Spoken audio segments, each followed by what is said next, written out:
Hey, salut tout le monde, c'est Dorny, j'espère que vous allez bien, moi ça va très bien. Bon oui, j'ai un petit bouton un peu dégueulasse là. Bref, on va pas en parler, on va passer à la vidéo. Donc j'espère que vous allez bien, aujourd'hui nouvelle vidéo. Il y a pas trop longtemps, j'ai fait une vidéo pour un PC gaming, toute une config gaming à moins de 700 €. Donc aujourd'hui, je vous propose de faire pareil, mais pour des plus petits budgets. Aujourd'hui, un PC gaming pour 300 €, un PC fixe évidemment. Bon, donc par contre pour ce prix c'est évident, on va avoir de l'occasion, enfin pas de l'occasion pure, du reconditionné, et pour certaines pièces, encore pas pour tout, va y avoir du neuf, notamment la carte graphique et la RAM. Bref, sans plus attendre, c'est parti pour cette config à 300 €.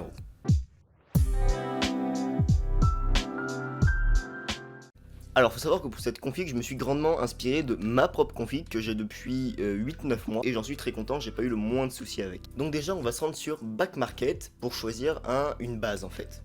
Donc là, j'ai trouvé deux ordinateurs, donc vous n'êtes pas obligé de prendre les mêmes, on va juste donc mettre ensemble les critères à prendre en compte. Là, vous voyez qu'il y a trois états, on part minimum sur du très bon état, on évite les états corrects, après si ça vous dérange pas, vous pouvez le prendre, voilà. Donc en soi, ça marche très bien, mais c'est un peu moins joli et tout. Donc lui, il est à 149 € et l'autre que j'ai trouvé à 139. Mais vous voyez qu'il y a plus beaucoup de produits en stock, donc il suffit que vous regardiez les vidéos un peu trop tard pour que cela ne soit plus disponible. Donc je vous donne vraiment tout ce qu'il va falloir regarder pour pouvoir prendre de bonnes bases. Donc on a dit voilà, très bon état minimum, 4 Go de RAM. Ensuite, et là c'est important pour le coup, le processeur doit minimum être un Intel i5 2500. Donc là ici c'est un 3570, donc c'est bon. Et ici c'est un 2500. Je l'ai pas précisé, mais évidemment pour le prix, ne vous attendez pas à avoir un ordinateur capable de faire tourner Cyberpunk 2077 ou Red Dead Redemption 2. Là ça va être chaud.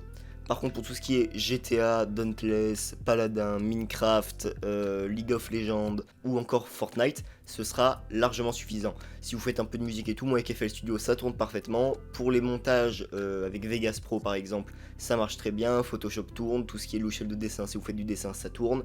C'est un bon ordi, mais ne vous attendez pas à une config égale à celle de 700 €. Donc on n'a pas fini avec les conditions. Il faut prendre un gros boîtier. Vous allez voir que pour le prix, vous avez beaucoup de, je crois, ça s'appelle SFF, Small Form. Bon, bref, je sais pas exactement ce que ça veut dire. En clair, c'est des petits boîtiers et il n'y a pas beaucoup de place. Et si vous prenez une carte graphique un peu grosse par la suite, il y a possibilité que ça rentre pas. Et puis même, ça chauffe plus, donc c'est pas forcément bon. Donc 150 € max.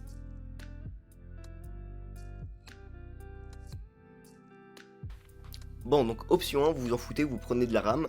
Alors, pour les ordis que je vous ai montré là, et pour 90% des ordis sur le site à ce prix-là, vous allez avoir de la DDR3. Donc là, on a une barrette de RAM de 8 Go en 1600 MHz et en CL11 pour 40 €. Donc, ou vous la prenez directement, et quand vous recevez votre ordi, vous enlevez la barrette de RAM qu'il y a dedans pour mettre celle à la place, et vous retrouvez donc avec 8 Go de RAM.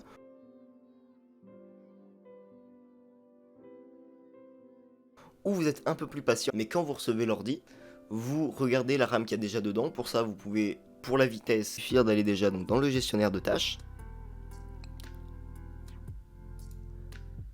dans performance, et dans performance, vous allez juste dans mémoire, et là vous avez la vitesse de votre RAM, donc 1333 pour ma part. Et ensuite, pour connaître le CL, vous allez avoir besoin d'un petit logiciel qui s'appelle CPUZ. Donc voilà, là vous avez le petit logiciel, une fois qu'il est ouvert, vous allez dans Memory, et là vous avez ici le CL. Donc moi on peut voir que c'est 9. Mais selon les RAM, moi par exemple je sais, là j'ai regardé hier du coup pour voir si je voulais en reprendre, et ben je suis obligé de les commander en Chine, ça met 4 semaines à arriver, bref c'est le bordel, et c'est pas très pratique quand on veut monter son ordi, souvent on est un peu pressé, et attendre 1 voire 2 mois, c'est relou. Mais voilà, évidemment, si vous êtes patient, du coup, vous vous retrouvez avec 12 Go de RAM au lieu de vous retrouver qu'avec 8. 8, c'est ce que j'ai, c'est suffisant, même si des fois, un peu plus de RAM, ça peut être plaisant. Je vous invite juste, si la vidéo vous plaît, à mettre un like et à vous abonner, parce que des vidéos high-tech comme ça, il peut encore y en avoir, parce que ça me plaît de les faire, et visiblement, ça vous plaît à vous aussi, donc tant mieux. Et donc là, on va passer à la dernière partie, la carte graphique. Alors, la carte graphique, c'est pas une carte graphique de compétition, encore une fois, pour le prix, on peut pas demander une GTX 1050 Ti comme on a mis dans la config à 700 €. Mais là, on part sur une GT 1030, qui n'est pas mauvaise du tout, c'est une bonne carte graphique, qui fait bien le travail. Par contre, c'est sûr, c'est pas, voilà, c'est pas non plus super, mais c'est une bonne carte graphique.